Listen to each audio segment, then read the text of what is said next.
আল্লাহ বলছে বান্দা যাই করো শুধু এদ্দুর মনে রাখো এটা থাকবে না, এটা থাকবে। দুনিয়া যতই সাজাও বান্দা মনে রাখো তুমিও থাকতা না, দুনিয়াও থাকতো না। তুমিও যেমন মৃত্যু হবে এই কায়নাতেরও মৃত্যু হবে। এই দুনিয়ার প্রত্যেক মানুষের মৃত্যু হলে সেটারে মৌত বলে, আর একদিন গোটা সৃষ্টি জগতের মৃত্যু হবে সেটারে কিয়ামত বলে, সেটারে কিয়ামত বলে।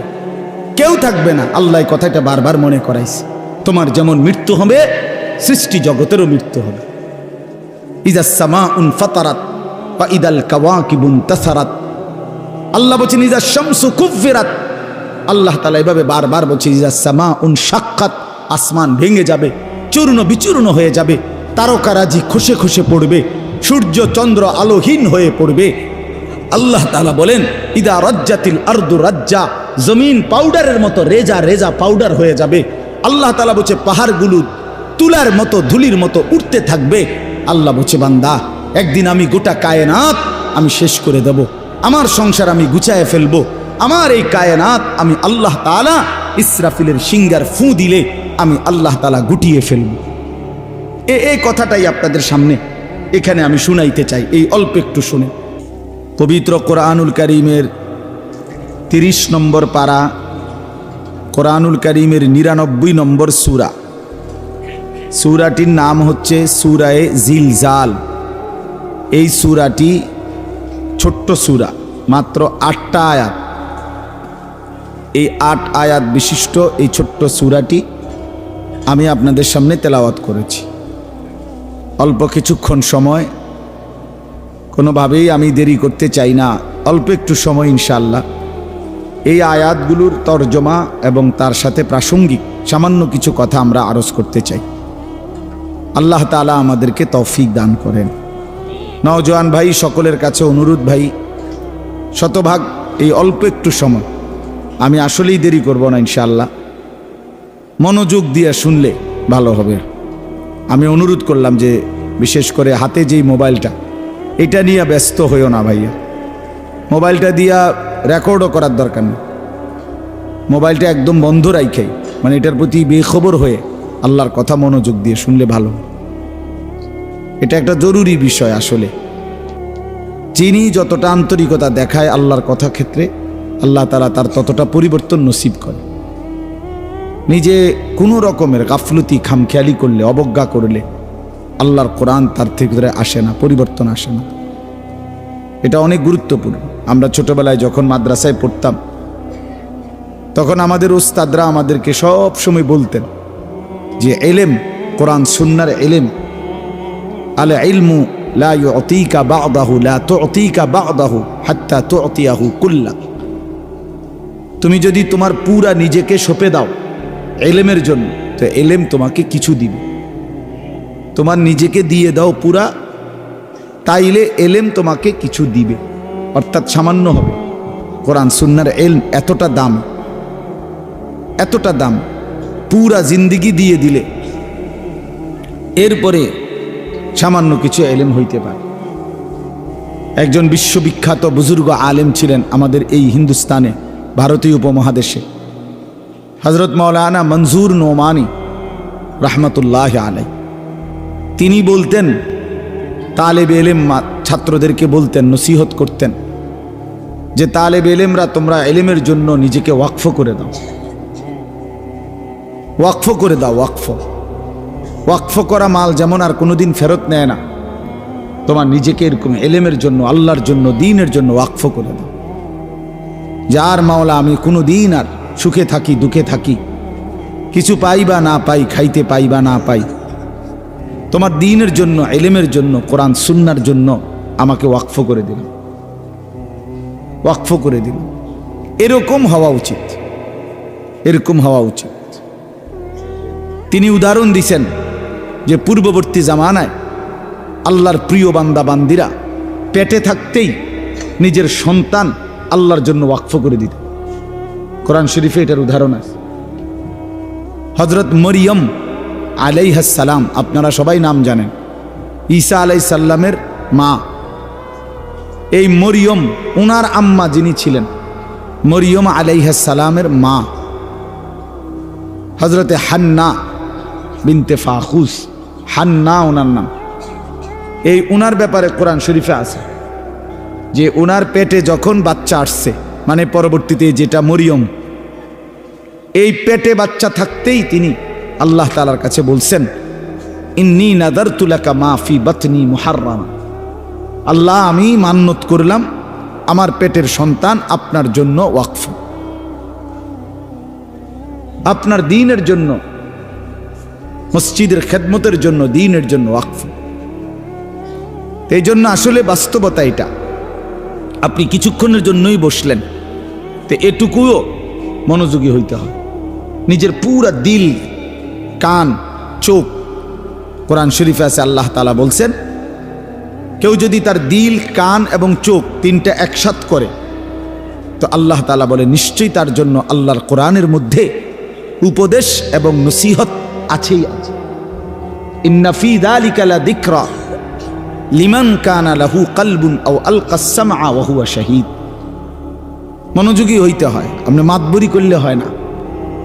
হুজুররা আর বলবেই কি, জানেই কি, না না, আপনি বহুত কিছু জানেন কিন্তু আপনি এগুলো জানেন না। এই জন্য কেউ অহংকার করতে নাই, মাতব্বরি করতে নাই, নিজেকে শতভাগ বিনয়ের সাথে, আদবের সাথে কোরআন এবং সুন্নাহর সামনে পেশ করতে হয়। তাইলে কিছুটা হয়, কিছুটা পরিবর্তন নসিব হয়। এটা বহুতই জরুরি বিষয়, বহুত গুরুত্বপূর্ণ বিষয়। হাদিসের মধ্যে আছে হযরত জিবরাইল আলাইহিস সালাম মানুষের আকৃতিতে নবী সাল্লাল্লাহু আলাইহি সাল্লামের কাছে আসছেন। জিবরাইল আয়েশা নবীজির সামনে এভাবে বসছেন যে একেবারে নামাজের সুরতে যেভাবে বসে, নবীজি সাল্লাল্লাহু আলাইহি সাল্লামের হাঁটু মুবারকের সাথে মুখোমুখি করে হাঁটু মিলাইয়া বসছে। তো ফলে কি হইছে? ফলে নবীজির হাঁটু মনে করেন এদিকে, উনি এদিকে হাঁটু একদম বরাবর করে বসছে।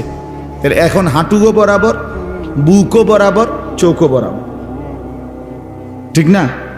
আমরা দুইজন যদি এরকম মুখোমুখি বসি, উনি আমার দিকে, আমি ওনার দিকে, একদম হাঁটু বরাবর করে, তাহলে দুইজনের দিল, বুক, চোখ, পুরা চাহনি সব বরাবর।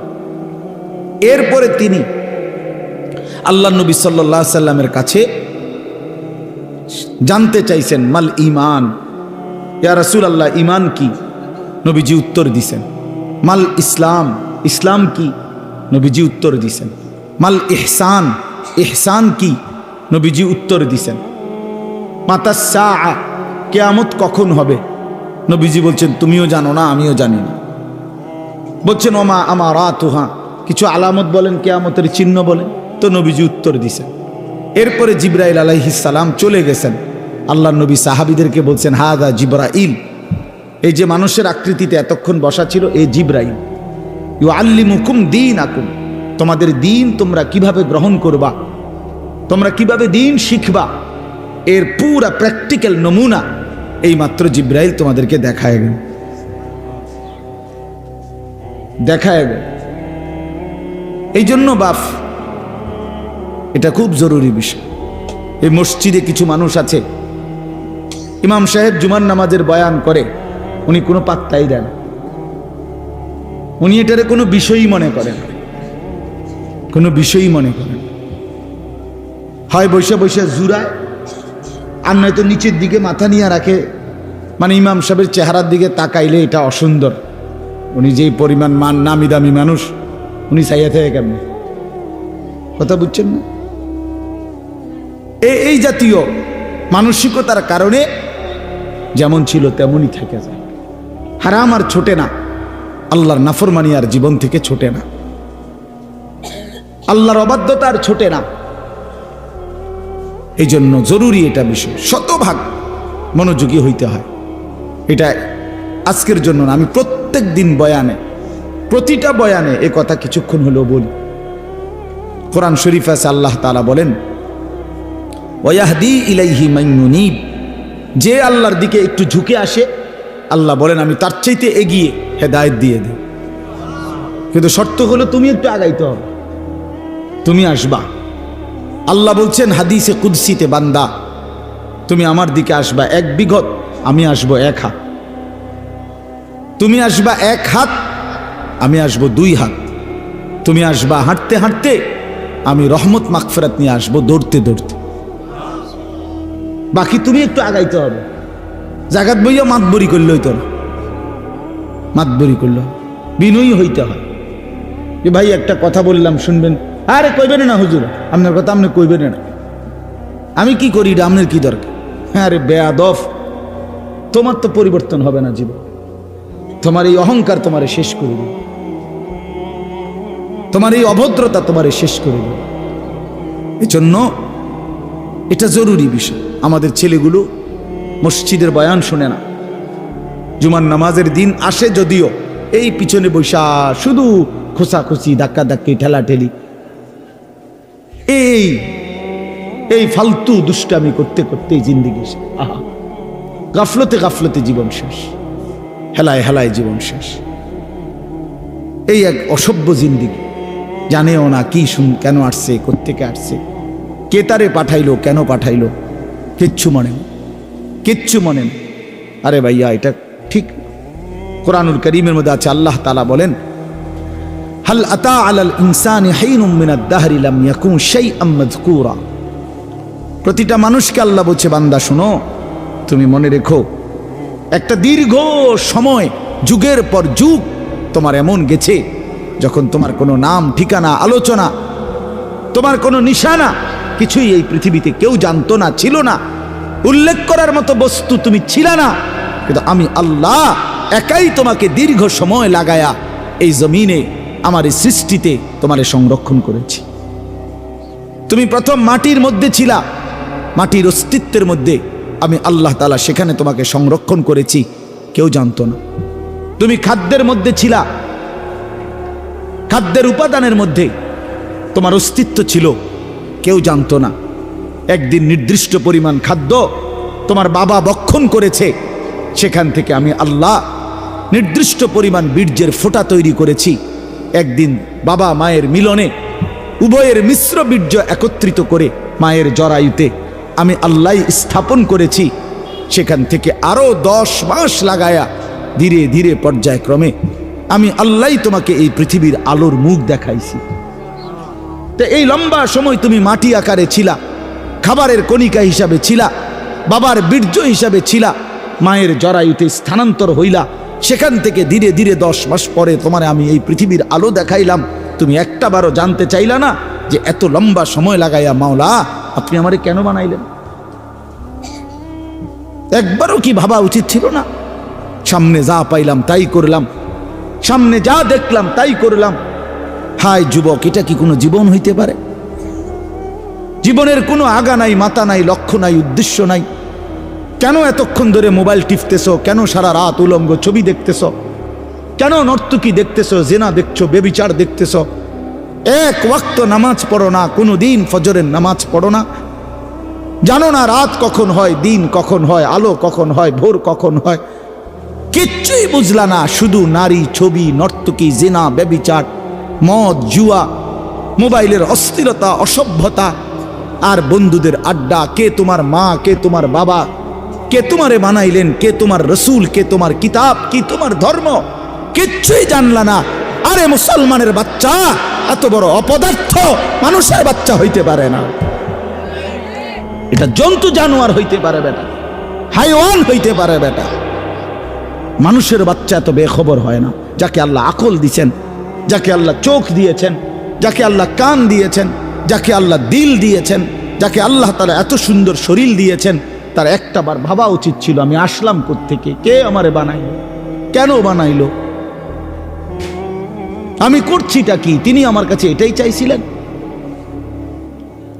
ওফ, আল্লাহ বলছেন ইন ইনসানা মিন নুতফাতিন আমশাজ, আমি আল্লাহই স্বামী স্ত্রীর মিশ্র বীর্য থেকে মানুষকে সৃষ্টি করেছি। কেন? নাবতালিহি নাবতালিহি নাবতালিহি। আল্লাহ বলছে বান্দা বিশ্বাস করো, তোমারে বানাইছি পরীক্ষা করার জন্য, পরীক্ষা করার জন্য, পরীক্ষা করার জন্য। নাবতালিহি ওয়ালা নাবলুয়ান্নাকুম ওয়া নাবলুকুম লিনাবলুয়াহুম লিয়াবলুয়াকুম, একই শব্দ, কোরআনের শব্দগুলো।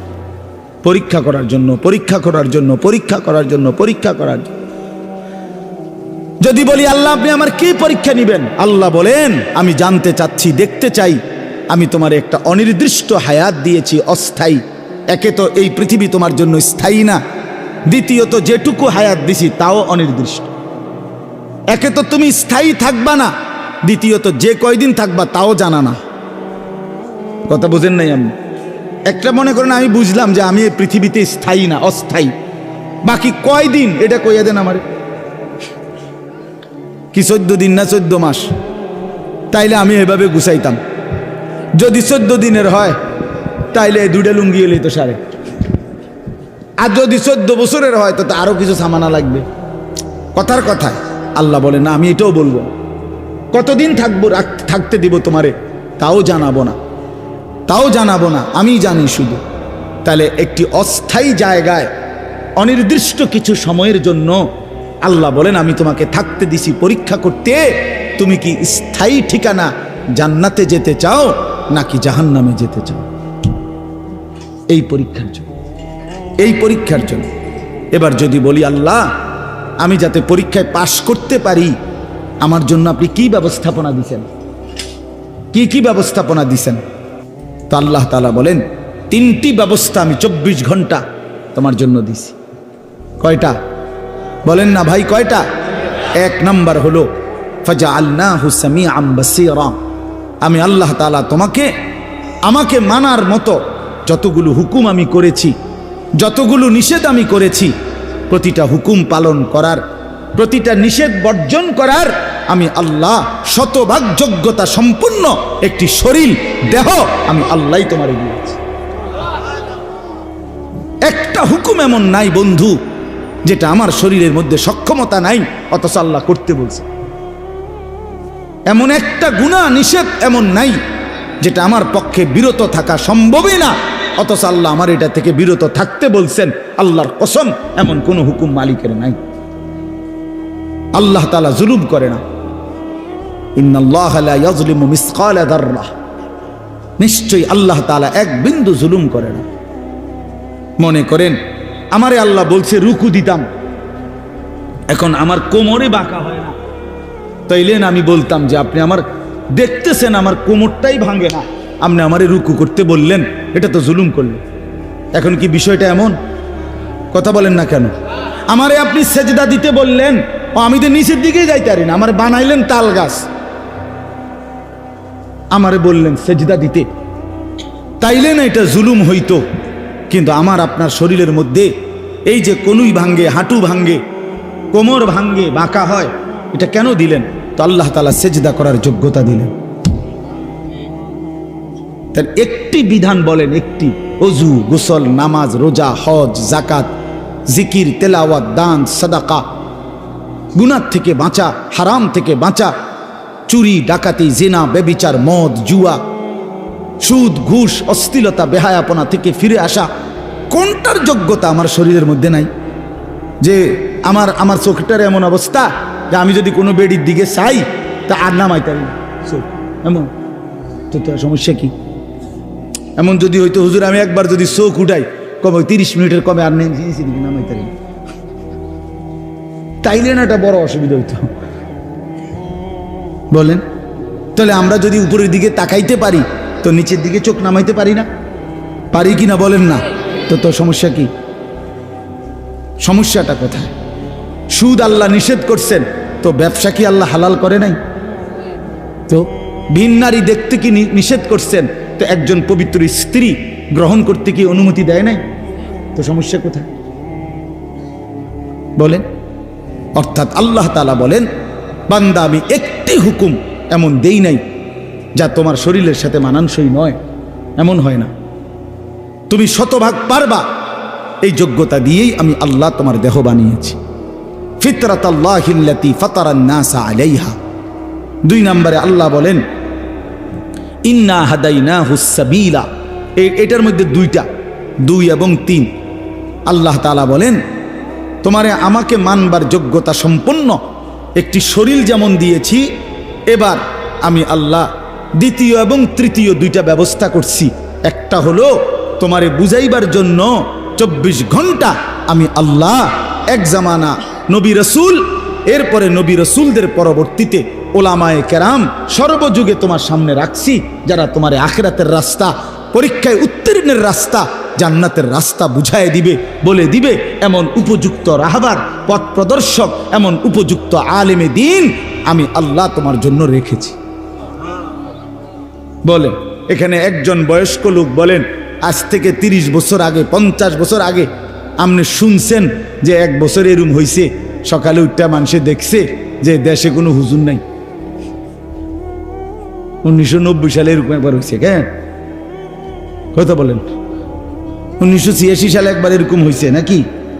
এমন ঘটনা ঘটছে কখনো? না, ঘটে নাই। এমন ঘটনা ঘটে নাই।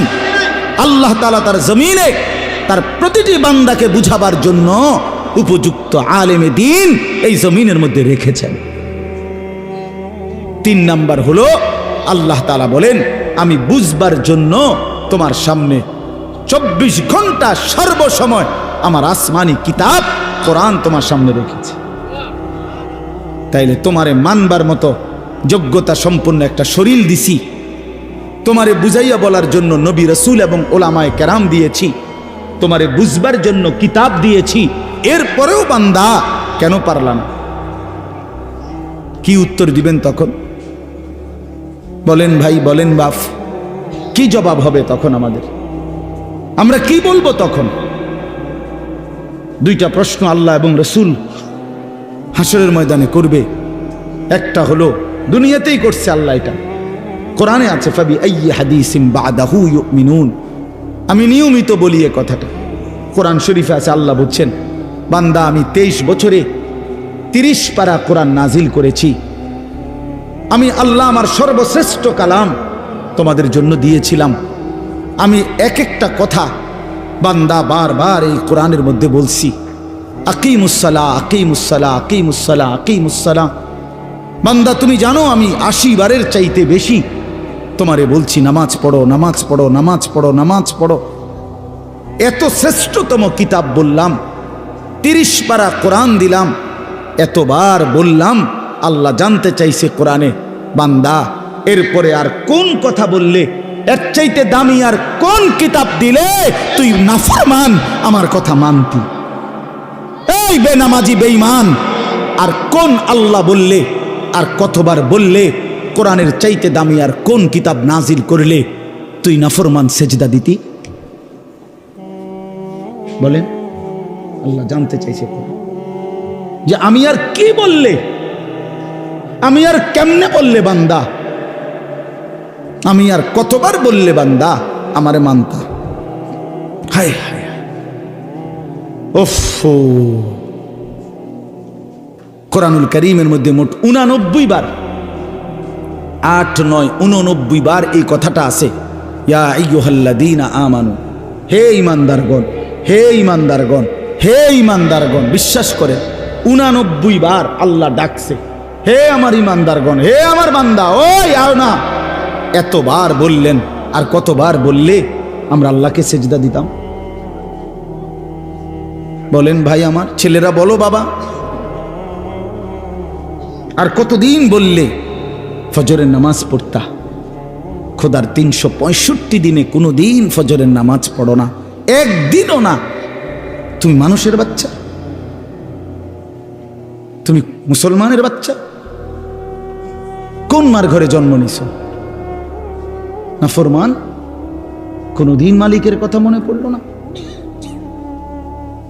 ভোরের আলো কোনদিন দেখলা না? সুবহে সাদিক কোনদিন দেখলা না? কোনদিন ভোরের আলো দেখলা না?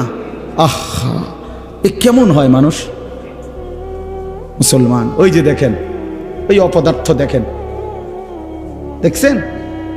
হ্যাঁ, এটাই জিন্দেগি। কারে বলে, কি বলে, কেন বলে, কার জন্য বলে, এগুলো আমার দরকার। আমার শাহওয়াত, আমার বন্ধুদের আড্ডা, আমার বান্দ্রামি, এই আমার জিন্দেগি। হ্যাঁ হ্যাঁ, আমি ছাড়তে রাজি না বাপ, আমি ছাড়তে রাজি না। আজ অভিভাবকরা আপনারা নিজ নিজ সন্তানের ব্যাপারে এই পরিমাণ গাফিল হয়ে গেছেন। সবাই বিল্ডিং দেখায়, বিল্ডিং, হুজুর গড় ইয়ান করছি, দোয়া করে দেয়। কিতা দোয়া করতো? বিল্ডিং এর আবার দোয়া কিতা? বলেন ইট বালুর কি দোয়া, এটা কিতা দোয়া করতো? হ্যাঁ, মোটরসাইকেল কিনছি হুজুর, কিন্তু দোয়া করে দেন। মোটরসাইকেলের দোয়া, প্রাইভেট কারের দোয়া, প্রাইভেট কারের বইয়ে ভিতরে বইয়া দোয়া করেন লাগবে। যাইতে এটার ভিতরে ঢুকাই হুজুরটার ভিতরে বইয়া কিন্তু দোয়া করে। কি দোয়া করতো বেটা? হায় হায় হায়, ছাদ ডালাই আজকা দোয়া করে দেন, আজকে ছাদ ডালাই।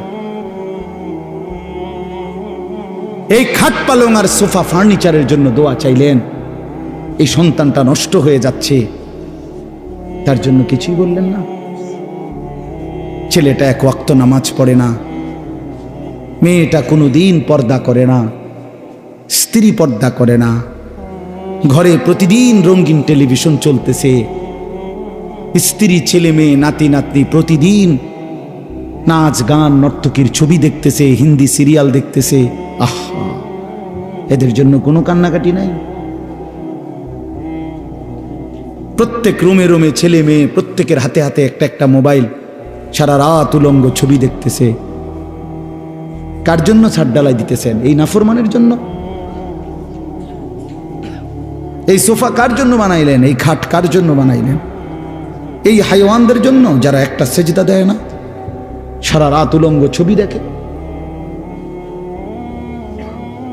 কোনদিন ফজরের নামাজ পড়ে না, যে হাইওয়ান, এই চতুষ্পদ জন্তুর জন্য ঘর বানাইলেন?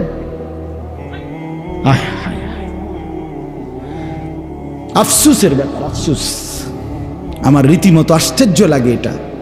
নিজেরা চলতে ফিরতে তো দেখি এটা, কি পরিমাণ বিরক্ত হই মাঝে মাঝে। কি কয় কয় ঘরের লেগে দোয়া করতো, বিল্ডিং এর লেগে দোয়া করতো, ছাদের লেগে, প্রাইভেট কারের লেগে, মোটর সাইকেল লেগে। প্রায় তো আমার ঘরে জ্বালাতন করে, বুঝছেন না কথা? এগুলোর লেগে করে। সেদিন বাংলাদেশের একজন বড় বুজুর্গ আলেম আছে, হযরত মাওলানা আবুল বাশার মোহাম্মদ সাইফুল ইসলাম, অনেক বড় আল্লাহওয়ালা একজন আলেম। উনি একটা সুন্দর কথা বলছে, হে ব্যবসায়ী ভাই, তোমার ব্যবসার বরকতের জন্য, ব্যবসার লাভের জন্য তাবিজ তালাশ করতে কত হুজুরের কাছে গেলা, একটা তাবিজ দেন হুজুর, কিছু একটা ঝুলাইয়া রাখতাম দোকানে, যাতে করে ব্যবসায় রুটি রুজিতে বরকত হয়। কিন্তু ব্যবসাটা হালাল না হারাম, আমার এই পদ্ধতিটা হুজুর, এটা জানবার জন্য কোনো আলেমের কাছে একবারও গেলা না? বুঝেন নাই কথাটা? তাবিজের লেগে তো অনেকবার গেলা, কিন্তু হালাল হারামের জন্য। হ্যাঁ, কোম্পানির মাল বেচছে 6 মাস, এখন কই আপনি? এখন কোম্পানি কি দিছে? বিশেষ অফার দিছে, 60 জন 70 জন নারী পুরুষ সবাই মিল্লা ট্যুরে গেছে। বাহ, কোম্পানির থেকে দিছে। উনি কোম্পানির থেকে বেড়াবেড়ির লগে ঘুরতেছে। এটা শরীয়ত সম্মত? এটা জিগাইলেন না কাউরে? এটা হালাল না হারাম জিজ্ঞাসা করলেন না? হ্যাঁ, লোডার লগে যে বদনা ফিরি লইলেন, বালতির লগে যে জগ ফিরি লইলেন, এটা জিগাইলেন না হুজুর যে হুজুর এটা হালাল না হারাম? কথা বোঝেন নাই আমার? এটা জিজ্ঞাসা করা দরকার ছিল না? এটা জানা দরকার না? না না না, তাবিজ দেন, তাবিজ। যদি 13টা তাবিজ হুজুর, 13টা দেন, কত করে হাদিয়া কম? 230 টাকা করে গুন্না দেন। হ্যাঁ, যার নামে 30 টাকা করে কম দেন, 200 করে দেন। 13 দুগুণে কি 2600 দেন। এই হলো জিন্দেগি আমাদের। আপনারা রাগ হয়েন না। অর্থ হলো এই কথা বুঝানো যে আমরা এইভাবে যদি নিজেদের ব্যাপারে, সন্তানের ব্যাপারে, স্ত্রী পুত্র পরিজনের আখিরাতের ব্যাপারে ভুলে যাই, এই ঘর বাড়িয়ে খাট পালং আর সোফা ফার্নিচার এগুলো দেখাইয়া আল্লাহর কসম কোনো লাভ হবে না। 20 বছর পরে আমি বললাম, আপনার ঘরের সাজানো ফার্নিচারওয়ালা এই বাড়ি বরাবর আপনার মৃত্যুর 20 বছর পরে আইসা আপনি একদিন কবর থেকে ফেরেশতারে বললা, ঘন্টা 2-1 জন্য আপনি বাড়িতে আইসেন, নিজের বাড়িতে 20 বছর পরে আইসা দেখবেন আপনি যে ঘর ফার্নিচার আসবাবপত্র দিয়ে সাজাইয়া দিয়ে গেছিলেন তার কিছুই আপনার ঘরে নাই। সবগুলো পুরাতন হয়ে যাওয়ার কারণে, মডেল চেঞ্জ হয়ে যাওয়ার কারণে এগুলো ফেলে দিয়ে পরবর্তী জেনারেশন নতুন কিছু দিয়ে ঘর সাজাইছে। আপনি দেখবেন নাই, এগুলো নাই, এই সোফা নাই, আপনার বানানো সেই খাট আর নাই। ওই ফ্রিজ আর নাই, ওই ফার্নিচার আর নাই, এগুলো এখন আর নাই, এগুলো চলে না, এগুলো হালাই দিছে। কিন্তু প্রতিটা সেজদা, প্রতিটা রুকু, প্রতিটা জিকির, প্রতিটা তেলাওয়াত, প্রতিটা টাকার দান, প্রতিটা সাদাকা, আল্লাহর কসম আখিরাতে জান্নাতে ফেরেশতা ওইটার পুরস্কার একেবারে লিখিত ডকুমেন্ট সহ আপনার হাতে উঠায়। আররাফাহা লাহুম ইয়ারিফুনাহা, ইয়ারিফুনাহা কোরআন শরীফে আছে। আপনারা আমি এটা বুঝাইয়ে কইতো মজা পাইবেন। আপনি বলেন একবার সুবহানাল্লাহ, আবার বলেন সুবহানাল্লাহ, আবার বলেন সুবহানাল্লাহ। এই কয়বার হইল? এই হাসরের ময়দানে ফেরেশতা জান্নাতে এই বান্দাকে বলবে যে ভাই সাহেব 15ই নভেম্বর 2024 11:36 শাহেদাগোপ দারুল উলুম মঈনুল ইসলাম মাদ্রাসার মাহফিলে আপনি 11:36 যখন বাজে তখন একবার সুবহান আল্লাহ পড়ছিলেন, এইটা সেই সুবহান আল্লাহর পুরস্কার। এরপরে আপনি দ্বিতীয়বার আরেকবার সুবহান আল্লাহ পড়ছিলেন, এটা দ্বিতীয়বার একটা, এরপরে আরেকটা দিবে, সেটা বলবে এটা তৃতীয়বার একটা। এইভাবে আলাদা আলাদা এখানে আপনার পুরস্কারের মধ্যে বিনিময় প্রতিদানের মধ্যে আপনার এখানে লেখা আছে একেবারে সন তারিখ দাগ নম্বর BSCS RS শুদ্ধ লেখা আছে। কুলু ওয়াশরাবু হানিআম বিমা কুনতুম তা'মালুন। রব্বুল আলামিন বলেন, আমার জান্নাতি বান্দা সারা জিন্দেগীর সমস্ত নেক আমলের বিনিময়ে আমার জান্নাতে আরামসে খাও এবং পান করো। কুলু ওয়াশরাবু হানিআম বিমা আসলাফতুম ফিল আইয়ামিল খালিয়া। আল্লাহ জান্নাতি বান্দাকে বলবে, বান্দা দুনিয়ার জিন্দেগিতে যেই নেক আমলগুলো করেছো তার প্রতিটা হিসাব করে করে আজকে জান্নাতটা তুমি উপভোগ করে নাও। 100 হিসাব বুঝাই দিবে। জাযাআম বিমা কানু ইয়ামালুন। আল্লাহ বলেন, দুনিয়ার জীবনে যা আমল করেছো বান্দা, জান্নাতে আমি তার পুরাপুরি বিনিময় বুঝায় দেব। লাহুম মা ইয়াশাউনা ফিহা ওয়া লাদাইনা মাজিদ। আল্লাহ বলে, বান্দা জান্নাতে তুমি যা চাইবা আমি আল্লাহ তো তা পুরা দেবই, কিন্তু বান্দা তুমি চাইবাই কয়টা, জানোই কয়টা, চেনই কয়টা? আমি আল্লাহ তোমার চাওয়া যখন শেষ হবে, ওয়ালাদাইনা মাজিদ, আমি নিজের থেকেও আরো অগণিত কোটি কোটি নিয়ামত দেব। হ্যাঁ, আপনি বোকা ভাইবেন নাম করে, আমরা 2-4 কলম পইরাই বুঝছি আখেরাত ঠিক আছে। ছেলেরা নিজেরে চালাক ভাইব না, নাফরমান চালাক হয় না। পাপী কখনো চালাক নয়, পাপী বোকা। অসভ্য কখনো চালাক হয় না, বেনামাজি কখনো চালাক হয় না, সুদখোর কখনো চালাক হয় না, হারামখোর কখনো চালাক হয় না, ঘুষখোর কখনো চালাক হয় না, গাঁজাখোর, ফেন্সিখোর, বাবাখোর, ডাইলখোর, ইয়াবাখোর, ফুট্টাখোর, মদখোর, নেশাখোর, সে কোনোদিন বুদ্ধিমান হয় না। সে বোকা, আহাম্মক, বলদ বলদ বলদ। বেউকুফ, এটা বেউকুফ। বাটপার তো বাটপারে না, বাটপার চালাক হইব কেন? কথা বলেন না কেন? মনে করেন এইতে 3টা কমলা ফসা দিয়া 1 ডজন বেচে লাইছে, 12টা ভিতরে 3টাই ফসা। আমনি করেন মাশাআল্লাহ, চালাক দেখছুন কেমন? না না, হে সিটারে না, চালাক কি? কথা বলেন না কেন? হয় বাটপার, হয় চালাক হবে কেন? 100 গ্রাম গোস্ত কম দিয়া 1 কেজি বেচে লাইছে, হে চালাক, হে বাটপার, হে সিটার। তো সিটার তো সিটারে না, হে চালাক হবে কেন? সুদখোর তো সুদ করে না, হেরে চালাক বলেন কীর্তেন? আপনি মিথ্যাবাদী তো মিথ্যাবাদী না, ওরে আপনি চালাক বলবেন কেন? কথা বলেন না কেন? চালাক হবে কোন যুক্তিতে? পৃথিবীর কোন অভিধানে লিখছে, কোন ডিকশনারিতে লিখছে? আমি কুমিল্লা ভিক্টোরিয়া কলেজ থেকে মাস্টার্স পাস করছি, আপনি কোন বইয়ের নাম কোন ডিকশনারিতে লিখছে চালাক তাহাকে বলে যে মিছা কথা সুন্দর করে বলতে পারে? হ্যাঁ, এটা কোথায় আছে? যে মানুষকে ধোকা দেয়, প্রতারণা করে, তাহাকে চালাক বলে, এটা কোন কিতাবে লিখছে? আর কিতাব থুন আপনি, বই বই কোনটাতে লিখছে ভাইয়া? পৃথিবীর কোথাও নেই। ধোকাবাজ ধোকাবাজি, প্রতারক প্রতারকই, নাফরমান নাফরমানি, এটাই তার পরিচয়, এটাই তার পরিচয়।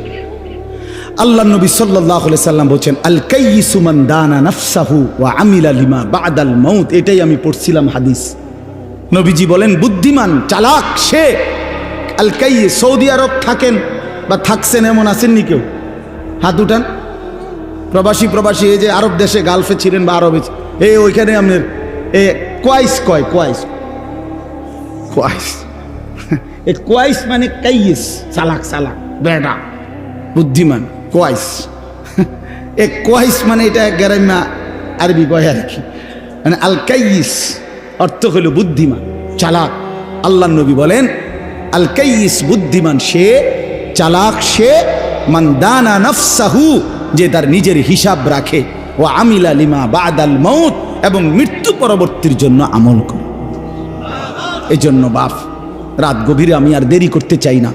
আমার উদ্দেশ্য এই কথাটা বোঝানো, মৃত্যুকে যে বোঝে, মৃত্যুর ফিকির যে করে, আখেরাতকে যে চেনে, কবরকে যে চেনে, আখেরাতের জিন্দিগি যে বোঝে, আল্লাহর কসম সে বুদ্ধিমান। বুদ্ধিমান। দুনিয়া আমার, আখেরাতও আমার, দুইটাকে যে সামলাইয়া নেয় সেই চালা। আপনি বাজারও করেন, আপনি নামাজও পড়েন, অসুবিধা কি? আপনি সংসারও করেন, হালালও রোজগার করেন, অসুবিধা কি? ইসলাম তো, ইসলাম মানা মানে তো বউ ছেড়ে দেওয়া নাকি? ইসলাম মানা তো সন্তানাদি ছেড়ে দেওয়া নাকি? আল্লাহকে মানা মানে তো বাজার ব্যবসা লেনদেন সব বন্ধ করিয়া আফ্রিকার জঙ্গলে গিয়া বসে যাওয়া নাকি? তো কি, কোনটা বলতে মানা করছে? কিছুই তো নিষেধ করে নাই, শুধু আল্লাহকে ভুলতে নিষেধ করছে, আল্লাহর হুকুম ভুলতে নিষেধ করছে, আখেরাত ভুলতে নিষেধ করছে। আল্লাহ বলছে, বান্দা দুনিয়া নেও, দুনিয়া কামাই করতে হালাল। কেউ যদি অজস্র কোটি টাকারও মালিক হয়, এটা তো দোষের না, দোষের না। হারাম টাকার 10 টাকাও তো ক্ষতিকর। হযরত আব্দুর রহমান ইবনে আউফ একজন সাহাবী ছিলেন, বেহেশতের সুসংবাদ প্রাপ্ত 10 জনের একজন, আশারায়ে মুবাশশারা যাদেরকে বলে, এর মধ্যে উনি একজন। আব্দুর রহমান ইবনে আউফ রাদিয়াল্লাহু তাআলা আনহু, উনি এত বড় ব্যবসায়ী ছিলেন মদিনায়। কিতাবে আছে, ওনার এক এক দিন ব্যবসার মাল মদিনার বাজারে চালান আসতো পাইকারি 100 উট বোঝাই মাল। একদিন এক এক দিনে মাল আইতো 100 উট বোঝাই মাল মদিনার বাজারে ওনার গুদামে নামতো। উনি কত বড় ব্যবসায়ী ছিলেন সেই জামানায়, আজ থেকে 1500 বছর আগে। তো কি হয়েছে এতে? হালাল তো হালালই, হারাম থেকে বাঁচা। এই জন্য মৃত্যুকে মনে রাখা, আখেরাতকে মনে রাখা, কবরকে মনে রাখা, কিয়ামতকে মনে রাখা, হাসরের মাঠকে মনে রাখা, এটাই আমাদের জিন্দেগির পুঁজি। আর এই কোরআনুল কারীমের মধ্যে আল্লাহ তাআলা এটাই বারবার বারবার মনে করায় দিয়েছে। আল্লাহ বলছে, বান্দা যাই করো শুধু এদ্দুর মনে রাখো, এটা থাকবে না, এটা থাকবে।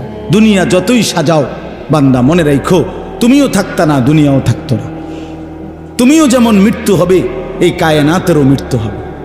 এই দুনিয়ার প্রত্যেক মানুষের মৃত্যু হলে সেটারে মৌত বলে, আর একদিন গোটা সৃষ্টি জগতের মৃত্যু হবে, সেটারে কিয়ামত বলে, সেটারে কিয়ামত বলে। কেউ থাকবে না, আল্লাহ কথাটা বারবার মনে করাইছে। তোমার যেমন মৃত্যু হবে, সৃষ্টি জগতেরও মৃত্যু হবে। ইজা সামাউন ফাতারাত ওয়া ইদাল কাওয়াকিবুন তাসারাত। আল্লাহ বলেছেন ইজা শামসু কুফিরাত।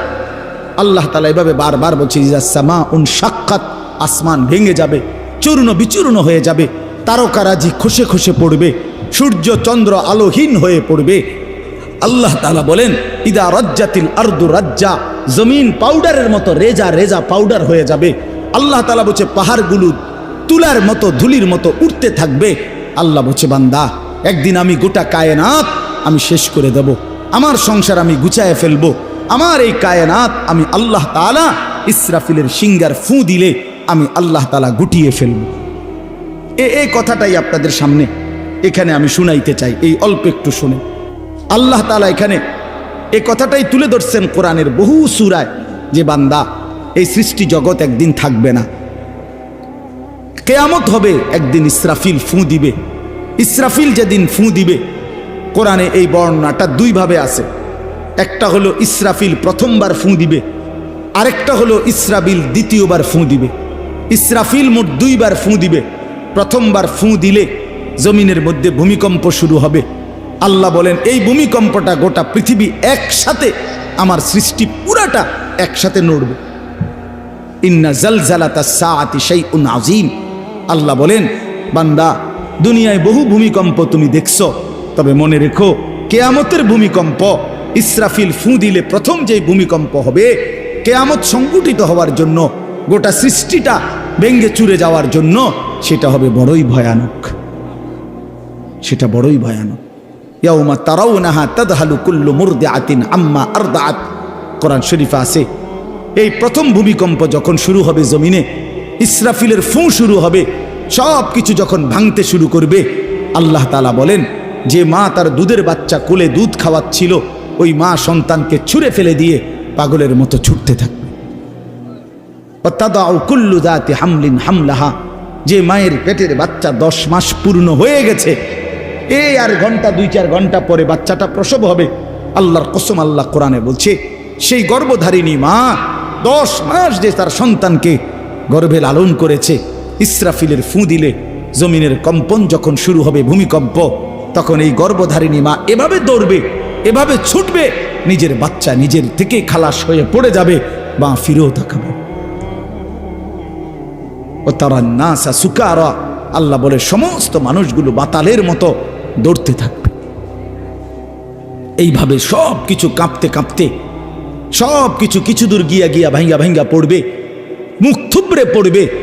তো আল্লাহ রাসূল সাল্লাল্লাহু আলাইহি সাল্লাম বলেন সমস্ত কিছু এই সৃষ্টি জগতের যা আছে আল্লাহ ব্যতীত সব কিছুই প্রথম ফুঁয়ের পরে কাঁপতে কাঁপতে ভূমিকম্পের মতো হয়ে জমিনের তলদেশে চলে যাবে।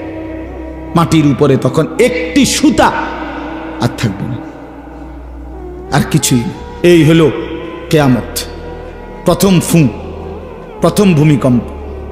নির্দিষ্ট একটা সময় পরে আবার আল্লাহ তাআলা ইসরাফিলকে জীবিত করে আবার বলবেন আরেকটা ফুঁ দাও, একটি নির্দিষ্ট সময় পরে। সেই সময়টা কতদিন? হাদিসের একটি বর্ণনা থেকে, নবীজির একটা বর্ণনা থেকে মুহাদ্দিসিনে কেরাম বলছে এই দ্বিতীয় ফুঁ আর প্রথম ফুঁর মাঝখানে, প্রথম ফুঁতে সব কিছু যখন কবরে চলে যাবে, তখন হতে পারে দ্বিতীয় ফুঁ দিতে দিতে মাঝখানের সময় 40,000 বছর।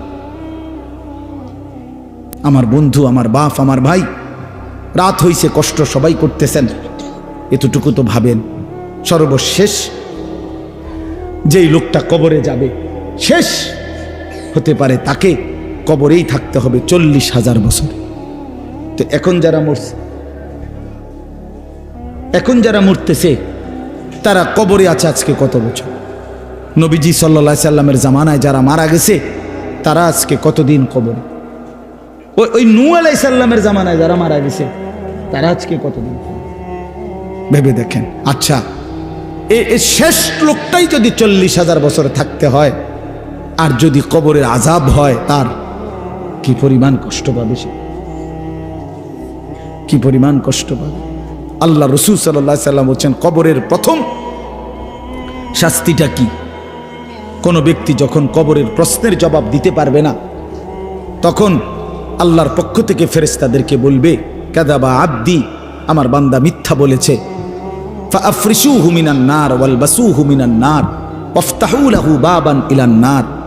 আল্লাহ বলবে ফেরেশতাদেরকে, ফেরেশতারা আমার এই নাফরমান বান্দার কবরের মধ্যে জাহান্নামের বিছানা বিছিয়ে দাও, আগুনের পোশাক পরিয়ে দাও, আর জাহান্নাম বরাবর তার জন্য একটা দরজা খুলে দাও।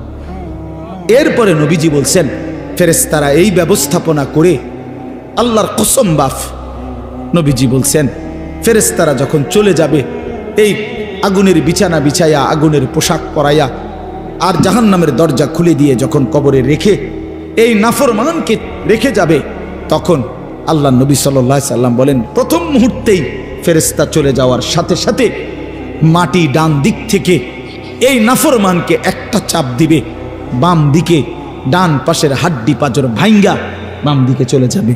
বাম দিকের মাটি ডান দিকে চাপ দিবে, তো বাম দিকের হাড্ডি পাঁজর ভাঙ্গা ডান দিকে চলে আসবে। আল্লাহ আমাকে মাফ করে দেন। আল্লাহুম্মা ইন্নী আউযু বিকা মিন আযাবিল কবর। নবী সাল্লাল্লাহু আলাইহি সাল্লাম 5 ওয়াক্ত নামাজের পরে, আল্লাহর কসম বন্ধু, প্রতিদিন 5 ওয়াক্ত নামাজের পরে নবীজি কবরের আযাব থেকে পানাহ চাইতেন প্রতিদিন। হযরত উসমান রাদিয়াল্লাহু তাআলা আনহু কবরের সামনে দাঁড়াইলে এই পরিমাণ কাঁদতেন, হাত্তা ইয়াবুল্লা লিহিয়াতাহু, হাদিসে আছে কিতাবে যে তার দাড়িগুলো ভিজে ভিজে যাইত, দাড়ি ভিজে যাইত, এই পরিমাণ কাঁদতেন কবর দেখলে।